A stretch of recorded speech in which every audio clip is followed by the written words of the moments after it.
عالمی سمے کے خاص پروگرام ووٹر کی آواز میں آپ کا خیر مقدم ہے۔ اس وقت ہم موجود ہیں جماعت اسلامی ہند کے کیمپس میں اوکھلا میں۔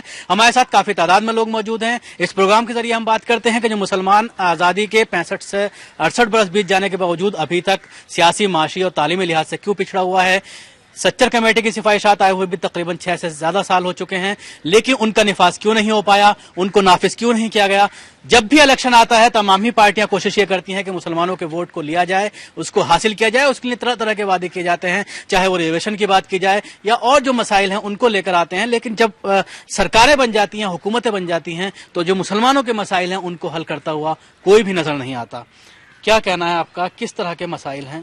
آزادی کے بعد اس ملک میں جس طرح سب کی ترقی ہونی چاہیے تھی، یقیناً ملک میں ترقی ہوئی ہے، لیکن جہاں تک مسلمانوں کا سوال ہے، مسلمان ہر میدان میں آزادی کے وقت اس کی جو پوزیشن تھی اس سے کہیں زیادہ کمزور پوزیشن ہوتی چلی گئی۔ ظاہر ہے اس میں یہ بات تو صحیح ہے کہ خود مسلمانوں کی ذمہ داری بھی تھی، لیکن جہاں تک ہم حکومتوں کی ذمہ داری کی بات کریں تو حکومتوں نے صحیح طور پر ایمانداری سے اپنا رول ادا نہیں کیا۔ حکومتوں نے صرف مسلمانوں کے لیے وعدے کیے، کمیشن بنائے، کمیٹیز بنائی، یہاں تک کہ ان کمیشن اور کمیٹیز کی سفارشات آ گئیں، مگر ایمانداری کے ساتھ ان پر عمل نہیں کیا گیا، نفاذ نہیں کیا گیا۔ اور ہر بار جب الیکشن آتا ہے تو یہ سیاسی پارٹیاں بڑے بڑے وعدے لے کر اور بڑا مینیفیسٹو میں جگہ دے کر ان کی باتیں کرتے ہیں، لیکن الیکشن کے بعد تقریباً تمام ہی پارٹیوں کا جو رویہ ہے وہ بہت ہی افسوسناک ہے۔ اس کے علاوہ اس ملک میں آزادی کے بعد تقریباً 35 سے 40 ہزار کی تعداد میں فرقہ وارانہ فسادات ہوئے، اور اس میں مسلمانوں کو معاشی طور پر اور تعلیمی طور پر جو ہے اس کی وجہ سے مسلمان بہت پیچھے ہوا۔ لیکن کسی بھی حکومت نے اس بات کی سنجیدہ کوشش نہیں کی کہ ان فسادات کو روکا جائے، فسادات کرنے والی جو ذہنیت ہے اس کو روکا جائے اور فسادات کرنے والوں کو سزا دی جائے، ایسے مؤثر قانون بنائے جائیں جس سے فسادات رکیں اور اس ملک کا مسلمان بھی ترقی کی جو دوڑ ہے اس میں برابر شریک ہو۔ بالکل، مینیفیسٹو میں طرح طرح کے وعدے کیے جاتے ہیں لیکن ان پر عمل درآمد نہیں ہوتا۔ جی، میرا خیال تو یہ ہے کہ یہ ساری چیزیں، تعلیم اور معاشی ترقی، اس سے زیادہ ہندوستان کے مسلمان وہ اپنی سیکورٹی کے معاملے میں زیادہ فکر مند ہیں، اس لیے کہ پارٹیشن کے بعد مختلف جگہ فسادات ہوتے رہے، اور ایک نیا سلسلہ اب یہ کہ نوجوانوں کو گرفتار کر کے اور ان پر دہشت گردی کے الزامات لگا کر جیلوں میں بند کر رکھا ہے، حالانکہ عدالتیں ان کے کو بری بھی کر رہی ہیں اور بتا رہی ہیں کہ یہ بے گناہ ہیں۔ اور کمال تو یہ ہے کہ کم سے کم الیکشن کے موقع پر تو ذرا لوگ یہ توجہ کرتے تھے کہ ایسا کوئی کام نہ ہو۔ اس بار تو ایسا ہو رہا ہے کہ عین الیکشن کے زمانے میں گرفتاریاں ہو رہی ہیں، ہوم منسٹری ہے اور گورنمنٹ ہے، کانگریس ہے، کسی کے کان پہ جوں نہیں رنگ رہی ہے، کسی کو یہ فکر نہیں ہے کہ اس سے ہمارا ووٹ کم ہوگا، پھر بھی یہی سب کام ہو رہا ہے۔ بالکل، تحفظ کی بات کر رہے ہیں کہ سب سے زیادہ ضروری ہے مسلمانوں کو ان کا تحفظ، فسادات نہ ہوں۔ اس کے علاوہ جس طرح سے نوجوانوں کا انہوں نے معاملہ اٹھایا کہ ان کو گرفتار کیا جا رہا ہے دہشت گردی کے معاملے میں۔ جی، یہ بات تو بالکل صحیح ہے کہ اس وقت جس دور سے ہم گزر رہے ہیں یہ بہت ہی افسوس کی بات ہے کہ ہمارے نوجوان، خاص طور سے وہ طبقہ جو پڑھائی لکھائی میں آگے ہیں، جیسے انجینئر ہے، کوئی ہے، ڈاکٹر ہے، پروفیسر ہے، جو لوگ خاص کر کے پڑھائی میں آگے جا رہے ہیں، خاص کر کے انہی لوگوں کو گرفتار کیا جا رہا ہے۔ یہ تو بہت افسوس کی بات ہے، اور پھر حکومت جو ہے اس وقت اس بارے میں جتنا سوچنا چاہیے، جتنا سنجیدہ ہونا چاہیے، اس بارے میں بالکل بھی حکومت سنجیدہ نہیں ہے۔ حالانکہ الیکشن کا ٹائم ہے، ہر پارٹی کو اس معاملے کو اٹھانا چاہیے اور آگے بڑھ کے اٹھانا چاہیے، لیکن ایسی کوئی بات نہیں ہے۔ بالکل، حکومت سنجیدہ نہیں ہے اور خاص طور سے ایک پڑھے لکھے معاشرے کو جو ہے پوری طرح سے شکار بنایا جا رہا ہے، اور خاص طور سے پچھلے 2 سالوں کے اندر یہ دیکھنے میں آیا ہے جو پڑھے لکھے نوجوان ہیں، خاص طور سے ان کو جو انٹیلیجنس ایجنسیز ہیں، چاہے وہ اسپیشل سیل کی بات کریں، IB کی بات کریں، تو وہ زیادہ تر ان کو ٹارگٹ کر رہی ہے۔ بات بالکل صحیح ہے، اور یہ پورے ہندوستان میں ہو رہا ہے، مسلمان نوجوانوں کو ٹارگٹ بنایا جا رہا ہے، اور ایسا کچھ وقت سے ایسا لگ رہا تھا کہ اب مسلمان نوجوان جو پڑھا لکھا ہے اس کے لیے کچھ راہیں کھل رہی ہیں۔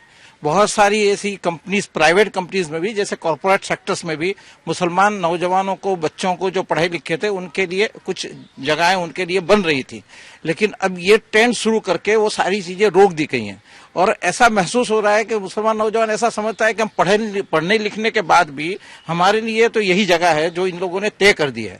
تو یہ ایک بہت خطرناک ایک ایجنڈا ہے جس پر عمل ہو رہا ہے. اصل میں ہندوستان جیسے کہ بتایا گیا ہے کہ آزادی کے بعد سے بہت سارے پرابلمس ہیں. اس میں ایسا محسوس ہوتا ہے کہ کانسٹیٹیوشن نے تو یہاں کے ہر انسان کو، ہر شہری کو حق دیا ہے، جینے کا حق دیا ہے، پڑھائی کا حق دیا ہے، اور وہ سب ایک نمبر کے شہری ہیں. لیکن جس طرح کا سلوک مسلمانوں کے ساتھ کیا جا رہا ہے تو دھیرے دھیرے مسلمان یہ محسوس کر رہا ہے کہ وہ ہندوستان میں دوسرے نمبر کا شہری ہو گیا ہے. اس کے ساتھ وہ سارے یعنی ڈسکریمنیشنز کیے جا رہے ہیں اور اس کو یعنی ایسی حالت میں لا کے رکھ دیا ہے کہ وہ ایک مایوسی طاری ہوتی جا رہی ہے. بالکل مایوسی نظر آ رہی ہے مسلمانوں کے اندر، خاص طور سے جو دوسرے شہری کا جو ویوہار کیا جا رہا ہے، سلوک کیا جا رہا ہے، اس سے ایک مایوسی ہے. جی جیسے انہوں نے بھائی صاحب نے کہا کہ آج کل کے جو اسٹوڈنٹس ہیں ان کو نہیں مل پاتا، تو میں اس بات سے مانتا ہوں کیونکہ میں خود ہی ایک اسٹوڈنٹ ہوں. ہم مطلب مسلمانوں کو اپرچونیٹیز نہیں مل پاتی ہیں اور ہر جگہ سے ایسے دیکھا جاتا ہے کہ جھکی ہوئی نظروں سے دیکھا جاتا ہے کہ یہ مسلمان ہیں، ایسے ہیں، اور بھید بھاؤ کیا جاتا ہے اس طرح. بالکل بھید بھاؤ کی بات کر رہے ہیں. اور کس طرح کے مسائل ہیں اگر بات کی جائے خاص طور سے مسلم قوم کی؟ آزادی کے بعد سے مسلمانوں کے خلاف ایک باعث ہے، پریجوڈسڈ ہے. پوری مشینری جو ہمارا سسٹم ہے یہ پریجوڈسڈ ہے. اور ابھی صرف مسلمانوں کے سامنے نہیں، پورے راشٹر کے سامنے جو سب سے بڑا چیلنج ہے وہ کامرل فاشزم کا چیلنج ہے، اور ہماری سیاسی پارٹیوں کو اس چیلنج کا سامنا کرنا چاہیے. بالکل انہوں نے فرقہ واریت کی بات کہی کہ سب سے بڑا چیلنج فرقہ وارانہ فسادات ہیں اور اس سے ہم لوگوں کو جو ہے پوری طرح سے لڑنا ہے. یہ بات ابھی جن لوگوں نے بھی بتائی ہے یہ حقیقت ہے کہ ہندوستان میں آزادی ملنے کے بعد سے جو مسلمانوں کے ساتھ، اور صرف مسلمانوں کے ساتھ میں نہیں کہوں گا بلکہ غریب طبقے کے ساتھ جو رویہ استعمال کیا جا رہا ہے وہ کافی تکلیف دہ ہے. جس بھی قوم میں لوگ پڑھنا چاہتے ہیں، پڑھ کے آگے بڑھنا چاہتے ہیں، حالات کا مقابلہ کرنا چاہتے ہیں، ان کو ٹیررائز کیا جا رہا ہے اور ٹیررائز کر کے ان کو ڈیمورلائز کر رہے ہیں. جیسا کہ ابھی بھائی صاحب نے کہا کہ نوجوانوں کو قید کر کے 12 سال 15 سال ان کو رکھا جاتا. ایک انجینئر، ایک ڈاکٹر جب نکل کے آتا ہے تو قوم کی خدمت کرنا چاہتا ہے، وہ خود بھی کمانا چاہتا ہے، قوم کی خدمت کرنا چاہتا ہے. ایسے لوگوں کو آپ بغیر اس کے، صرف آئی ایم کی رپورٹ ہے، آئی ایم کہاں سچویشن کر رہی ہے، کہاں سچویٹ کر رہی ہے. بہت سارے مسلم ڈیلیگیشنز میں بھی اس میں تھا. آپ کے ہوم منسٹر سے پوچھا گیا کہ آئی ایم کہاں ہے، آپ بتائیں تو صحیح. لیکن انہوں نے سائلنٹ اختیار کر لیا. صرف کہہ دینے سے نہیں ہوتا ہے کہ آئی ایم نے رپورٹ دیا اور یہ دیا اور آپ اس کو ٹیررائز کر رہے ہیں. آج مسلمانوں کے ساتھ سب سے بڑا مسئلہ یہی ہے کہ مسلمان ابھی ٹیررائز ہیں، ڈرے ہوئے ہیں، اپنی سیکورٹی کے لیے جر رہے ہیں. اور تمام پارٹیاں صرف یہ بات کرتی ہیں. اب صرف ایک کانگریس کی بات تھی کہ اس پر لوگوں کو امید تھی. مسلمانوں نے کانگریس کو پوری طرح سے سپورٹ کیا تمام پریشانی کے باوجود، کامنل رائٹس کے باوجود، لیکن کانگریس نے بھی کبھی نہیں کیا. آج ایک صرف امید جو بنی ہے وہ آپ پارٹی سے ایک امید بنی ہے اور مسلمانوں کی امید ہے کہ آپ پارٹی آئے گی تو کچھ کام ہوگا. بالکل تقریباً سبھی لوگوں کا یہ کہنا ہے کہ لوگ پوری طرح سے خوف زدہ ہیں. سب سے بڑا مسئلہ جو ہے وہ فرقہ واریت ہے، فرقہ وارانہ فساد ہے، تحفظ کا معاملہ ہے. ان ساری چیزوں کو لے کر لوگ کافی جو ہے سہمے ہوئے ہیں اور حکومتوں سے شکایتیں کر رہے ہیں. خاص طور سے اگر کانگریس کی بات کی جائے، سب سے لمبے ٹائم تک ہندوستان پر جو حکومت کی ہے وہ کانگریس نے کی ہے اور اسی کے دور اقتدار میں اس طرح کے پورے معاملات دیکھنے میں آئے ہیں. عالمی سمے کے خاص پروگرام ووٹر کی آواز میں وقت ہو چلا ہے ایک بریک کا. بریک کے بعد بھی یہ سلسلہ جاری رہے گا.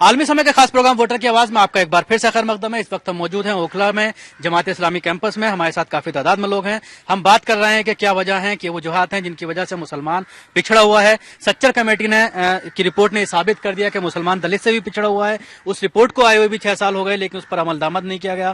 حالانکہ جو وزیر ہیں کہ رحمان خان، ان کا یہ کہنا ہے کہ زیادہ تر سفارشوں کو لاگو کر دیا گیا ہے. کتنی سفارشیں ایسا لگتا ہے یہاں پر لاگو کی گئی ہیں ان میں سے؟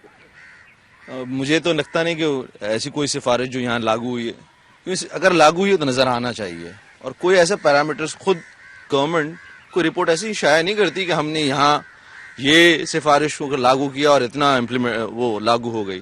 ایسی کوئی چیز نہیں ملتی. بظاہر ایسا لگتا ہے کہ یہ نیتی خراب ہے سبوں کی, اور ان جنرل ہندوستان میں پبلک اگنور کرنا چاہتی ہے. اگر کوئی چیز ہو بھی رہی ہے تو ایکسپٹ نہیں کرنا چاہتی پبلک کہ ہاں ایسا بھی ہو رہا ہے. اور جیسے کچھ لوگوں نے کہا کہ مسلمانوں کو اپنی جنگ لڑنی ہے, تو ظاہر سی بات ہے مسلمانوں کو اپنی جنگ خود لڑنی پڑے گی. لیکن رولز آف دا گیم کیا ہیں؟ آپ ڈیموکریسی میں ہیں, اس میں نمبرز ہوتے ہیں رولز آف دا گیم. وہ آپ کے نمبرز جتنے ہیں اتنی ہی آپ کی پوزیشن ہے. آپ اس کے نمبرز بدل دیں, آپ کی پوزیشن بدل جائے گی. اس وقت مسلمانوں کے پاس کوئی اسٹریٹجی نہیں ہے جس سے نمبر گیم بدل جائے. وہ جہاں جہاں ہیں ذرا ذرا سے نمبرز ہیں ان کے, ویسے ہی ان کی ریپرزنٹیشن ہے. اگر یو پی میں ہے, لیکن جتنے نمبر بھی ہیں وہ کیا آواز اٹھاتے ہیں پارلیمنٹ کے اندر؟ ہاں, ایک یہ نمبر پارٹی کی زبان بولتے ہیں. ہاں, دوسری بات پارلیمنٹ میں جو نمبرز ہیں وہ نمبرز نہیں ہیں جو آپ کی اوریجنل پاپولیشن میں نمبرز ہیں. جیسے پاپولیشن فرض کیجئے 15% ہے, تو کیا پارلیمنٹیرین مسلمان 15% ہیں, یا ہر پارٹی نے اپنے 15% مسلمانوں کے لیے ریزرو کر رکھا؟ ایسا بھی نہیں ہے. اس کا مطلب آپ جو ہے ڈیموکریٹک گیم میں حصہ ہی نہیں ہے. اور جب تک کوئی پارٹی ہندوستان میں یہ ریکگنائز نہیں کرنا چاہتی کہ ہم ایکول نمبرز اور ریپرزنٹیشن نہیں دیں گے, تو مسلمانوں کا کوئی سلیقے کا کوئی ریپرزنٹیشن ہو نہیں سکے گا. بالکل نمبرز گیم کی بات کی کہ پوری طرح سے پارلیمنٹ میں جو ہے نمبر گیم ہے, اس کے لیے ہم لوگوں کو کوشش کرنی پڑے گی اور اس کے لیے آگے آنا ہوگا. جیسے کہ آپ نے پہلے ہی شروع کیا اپنے پروگرام کو کہ انڈیپینڈنس کے بعد تقریباً 60 دشک ہو چکے ہیں, اور مسلم جو ہے وہ ہر شعبے میں, ہر فیلڈ میں, ہر ڈپارٹمنٹ میں پچھڑے ہوئے ہیں. وجہ اس کی یہ ہے ہمارے یہاں پالیسیز کی کوئی کمی نہیں ہے, اسکیمز کی کوئی کمی نہیں ہے. پرابلم یہ ہے اس کے امپلیمنٹیشن کی پرابلم ہے. دوسری جو پرابلم ہے کہ کوئی مانیٹرنگ اس کی نہیں ہوتی ہے, کوئی واچ ڈاگ یا پریشر گروپ اس میں کام نہیں کرتا ہے. ہم لوگ بھی ایز اے کمیونٹی جو پریشر ایگزرٹ کرنا چاہیے وہ ہم پریشر ایگزرٹ نہیں کر پاتے ہیں. تو کچھ نہ کچھ ذمہ داری ہمیں بھی لینی چاہیے, اور کوشش یہ کرنی چاہیے کہ جتنی بھی اسکیمز ہیں اور جو بنائی جاتی ہیں جو مسلم کے حق میں ہے, عوام کے حق میں ہے, اس کو امپلیمنٹ کی جائے اور سختی سے فورسفلی امپلیمنٹ کی جائے. بالکل انہوں نے کافی اہم بات کہی ہے کہ جو اسکیمز مسلمانوں کے لیے لائی گئی ہیں ان کو کس طرح سے امپلیمنٹ کیا جائے, یا ان کو عوام تک پہنچانے کے لیے ایک پریشر گروپ کو کام کرنا ہوگا تاکہ جو مسائل ہیں ان کا حل کیا جا سکے اور جو اسکیمز ہیں ان کو پوری طرح سے نافذ کیا جا سکے. کافی لوگوں کی باتیں آئیں, ان سب چیزوں کا حل کیا ہے, کس طرح سے ہم لوگوں کو ایک پلاننگ کرنی چاہیے؟ دیکھیے ابھی جو سب سے نزدیک میں جو چیزیں نظر آتی ہے وہ تو یہ کہ چند ایک مہینے کے بعد اس ملک میں نئی حکومت 5 سال کے لیے بنے گی, ملک کی مستقبل کا فیصلہ ہوگا. اور اس وقت پورے ملک میں یہ بات اس کا فیصلہ ہونا ہے کہ یہاں ایک کمیونل فاسسٹ حکومت آئے گی یا پھر یہاں کا سیکولر ڈھانچہ اور ڈیموکریٹک ڈھانچہ جو ہے وہ محفوظ رہے گا, جس میں ساری اقلیتیں ترقی کر سکیں, سب کو ترقی کے مواقع مل سکیں. تو اس وقت تو سب سے اہم سوال اور سب سے اہم کام کرنے کا پورے ملک کے لوگوں کے سامنے, مسلمان بھی اس میں شامل ہیں, وہ یہ ہے کہ پوری ایمانداری کے ساتھ اور سوجھ بوجھ کے ساتھ اپنے ووٹ کا استعمال کریں, اور فرقہ پرست اور فاسسٹ ایجنڈا رکھنے والی جو پارٹیاں ہیں اور جن کے جو منصوبے ہیں ان پارٹیوں کو ناکام کرنے کے لیے جو بھی سیکولر امیدوار میدان میں موجود ہیں ان میں سے جو بہتر امیدوار ہے ان کی کانسٹیٹوئنسی میں اس کے حق میں اپنے ووٹ کا استعمال کریں, اور اس بات کو زیادہ سے زیادہ لوگوں تک پہنچائیں کہ اس ملک کے لیے فرقہ پرستی اور فسطائیت نہ صرف اس ملک کی اقلیتوں کے لیے بلکہ اس پورے ملک کے لیے, ملک کی ترقی کے لیے بہت بڑا خطرہ ہے. تو اس الیکشن میں سمجھداری کے ساتھ ووٹ کرنا یہ ایک سب سے بڑی ذمہ داری فوری طور پر بنتی ہے. بالکل سمجھداری کے ساتھ ووٹ کرنا, جمہوریت کو بچانے کی کوشش کہہ رہے ہیں کہ جی سلیم انجینئر صاحب نے جو بات کہی میں اس کی تائید کرتا ہوں کہ اس وقت مسلمانوں کو یک طرفہ یہ فیصلہ کرنا ہوگا کہ جو کمیونل فورسز ہیں ان کو شکست دیں, اور جو سیکولر کینڈیڈیٹس ہوں صاف ستھری شبیہ والے ان کو جتانے کی کوشش کریں. بالکل لوگوں کا یہی کہنا ہے.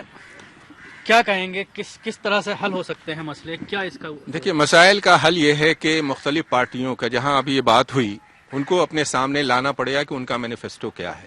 بہت ساری پارٹیوں نے اپنا مینیفیسٹو لایا ہے, اور جو کہا گیا کہ مسلمان ذمہ داری نہیں لیتے, مسلمانوں نے ہمیشہ تمام گورنمنٹ کو جو بھی فنکشنل رہی ہے ان کو اپنا پریشر گروپ کے طور پر پیش کیا ہے کہ یہ ہمارا ڈیمانڈ ہے, اس کو امپلیمنٹ کیا جائے. جیسے سچر کمیٹی کی رپورٹ جب آئی تو تمام آرگنائزیشن نے آل اوور انڈیا کانفرنسز کر کے اپنے پریزنٹیشنز دیا لیکن گورنمنٹ نے اس کو امپلیمنٹ نہیں کیا. مسلم لیڈرشپ کی کہیں نہ کہیں کمی ہے اور وہ پیدا نہیں ہو پا رہی ہے مسلمانوں کے اندر. ابھی کچھ ہی دن پہلے بات آئی، احمد بخاری صاحب نے مانگ کی، اس کے ساتھ ان کے بھائی جو ہے اس کی مخالفت پر اتر آئے. تو کیوں مسلمانوں کے اندر ایک اتحاد نہیں ہو پا رہا ہے، کیوں لیڈرشپ ڈیولپ نہیں ہو پا رہی ہے؟ دیکھیے، جہاں تک آپ نے کہا بخاری صاحب نے اپیل کی اور ان کے بھائی نے مخالفت کی، تو ہر ہندوستانی شہری کو اپنی ایک رائے رکھنے کا اختیار بھی ہے اور اس رائے کے اظہار کا بھی اور لوگوں کو کنونس کرنے کا بھی اختیار ہے. اب مسلمانوں کے تعلق سے اگر دیکھیں تو اگر بہتر یہ ہوگا کہ جیسے آل انڈیا مسلم مجلس مشاورت ہے جو اسی کام کے لیے بنی ہے کہ مسلمانوں کے مسائل میں وہ مشترکہ طور پر کوئی چیز طے کریں اور اس کو پریس کے سامنے اور عوام کے سامنے پیش کریں، تو بہتر یہ ہوگا کہ اسی کو اور زیادہ مضبوط کیا جائے، استحکام کیا جائے اور ایک پلیٹ فارم سے کوئی اپیل کی جائے تو زیادہ مناسب ہوگا. بالکل، ایک پلیٹ فارم سے اپیل کی جائے.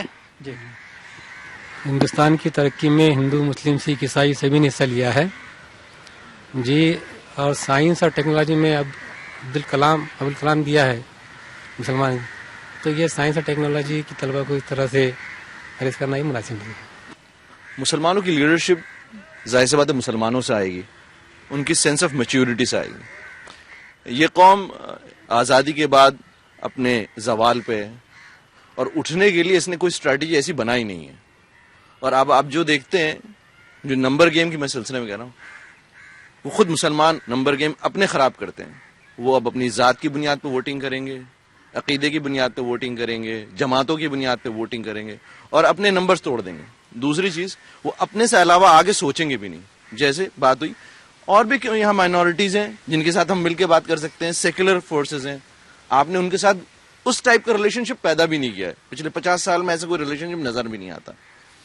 اس کا مطلب یہ کہ ہم جب بھی بات کریں اپنی کریں اور اپنی سے زیادہ سوچیں نہ، تو آپ کے نمبرز ہمیشہ چھوٹے سے رہیں گے اور جتنے چھوٹے رہیں گے اتنی آپ کے. بالکل، ان کا کہنا ہے کہ اکیلے بنیاد پر جو ہے اس طرح کے فیصلے نہیں کیے جا سکتے اور اس طرح کے اقدامات نہیں کیے جا سکتے. دوسری قوموں کو بھی ساتھ لینا ہوگا، دوسری قوموں سے بھی بات کرنی ہوگی. میرا تو یہ نقطہ نظر ہے کہ مسلمانان ہند کو قوم پرستانہ سطح سے نہیں سوچنا چاہیے. قومی مفادات ہیں، یقیناً قومی ضروریات ہیں، بہت سارے کمپلشنس ہیں، یہ سب اپنی جگہ پہ ہیں، ان کو حل کرنے کی کوشش ہونی چاہیے. لیکن ہم خالص مسلم ٹرم میں ہمیں بات نہیں کرنا چاہیے. ہمارے اسلام کے مطابق مسلم امہ کی جو کو برپا کیا گیا ہے وہ تمام عالمی انسانیت کے مسائل کو حل کرنے، ان کے خرخائی کے لیے پیدا کیا گیا. اس لیے بار بار جو یہ مسلم منارٹی، مسلم مفادات، مسلم وہ، یہ گھٹوئزم ہے ایک طرح کا انٹلیکچوئل، یہ صحیح نہیں ہے. یہ تمام ملک کے 125 یا 130 کروڑ لوگوں کی خیرخواہی جو ہے یہی ہمارا اکثر مقصد ہے، اور حق کا قیام ہوگا تبھی یہ خیرخواہی سب کی پوری ہو پائے گی. ورنہ خالی مسلم سوچ کے تنگ دائرے کے اندر سوچنا، اس سے اب تک تو کوئی فائدہ ہوا نہیں، میں سمجھتا ہوں ہوگا بھی نہیں. بالکل، ان کا کہنا ہے کہ تمام ہی لوگوں کے بارے میں سوچنا ہوگا، تبھی جو ہے ملک ترقی کر سکتا ہے. تبھی جس طرح سے بات آئی کہ مسلمانوں کو آگے آنا چاہیے، ایک لیڈرشپ پیدا کرنی چاہیے، جماعت اسلامی بھی کافی کوشش کر رہی ہے. تو کہاں پر اس طرح کی کمی آتی ہے، کہاں پر جو ہے جو مسائل ہیں ان کا حل کرنے میں ہم لوگ ناکام ہو جاتے ہیں؟ دیکھیے، جہاں تک لیڈرشپ کی بات ہے، لیڈرشپ کے معنی اسلام میں خادم کے ہیں کہ لوگ اگر انسانوں کی خدمت کے لیے آگے آتا ہے تو لوگ اسے لیڈر بناتے ہیں. لیکن دیکھا گیا ہے کہ لوگ اپنے چھوٹے چھوٹے مفادات کے لیے، چھوٹے چھوٹے فائدوں کے لیے، چھوٹی چھوٹی کرسیوں کے لیے، کہیں کسی چیز کا ممبر یا چیئرمین بننے کے لیے اتنا سا ایجنڈا لے کر اگر ہمارے لوگ آئیں گے تو ظاہر ہے وہ کبھی نہ اپنی کمیونٹی کے لیڈر ہو سکتے ہیں اور ملک کی عوام کے لیڈر تو وہ ہو ہی نہیں سکتے. تو یہ جو پہلو ہے کہ اپنے مفادات سے اوپر جب اٹھیں گے لوگ تب لیڈرشپ ڈیولپ ہوگی. اور دوسرا یہ ہے کہ جب اسلام کا صحیح شعور آئے گا لوگوں میں، اصل میں اسلام کا صحیح شعور نہ ہونے کی وجہ سے مسلمانوں میں وہ لیڈرشپ پیدا نہیں ہو رہی ہے. جب اسلام کا صحیح شعور ہوگا تو آپس میں اتحاد اور اتفاق بھی پیدا ہوگا. اور جیسا کہ کہا گیا کہ ہم کو صرف مسلمانوں کے بارے میں سوچنے سے زیادہ ہمارا مقام یہ ہے کہ ہم پورے ملک کے بارے میں سوچیں، اس ملک کی عوام کے بارے میں سوچیں، اس ملک کے دبے کچلے لوگوں کے بارے میں سوچیں، جو محروم کیے گئے ہیں ان کے بارے میں سوچیں، اور سب کے حقوق کی حفاظت ہو اور سب یہاں برابری کے ساتھ رہ سکیں. اور یہ ملک ترقی تبھی کر سکتا ہے جب اس ملک کا جو ڈھانچہ ہے جس میں سب کو برابری کا درجہ دیا گیا ہے اس ڈھانچے کو مضبوط کیا جائے. بالکل، زیادہ تر لوگوں کا یہی کہنا ہے کہ جو مسلم مسائل ہیں ان کا حل ہمارے اتحاد سے نکل سکتا ہے. اس کے علاوہ جو اسلام کے جو قوانین ہیں, جو اسلام کی سوچ ہے, اس کو نافذ کرنے کی ضرورت ہے اور لوگوں کو اسلام کی تعلیمات پہنچانے کی ضرورت ہے. اس کے ساتھ ہی نہ صرف مسلمانوں کی بلکہ پوری جو ہندوستان کے شہری ہیں سبھی کے بارے میں سوچنے کی ضرورت ہے. اس کے بعد ہی جو ہے مسائل کا حل ہو پائے گا, تبھی مسائل پوری طرح سے ختم ہو پائیں گے. عالمی سمے کے خاص پروگرام ووٹر کی آواز میں آج بس اتنا ہی. خدا حافظ.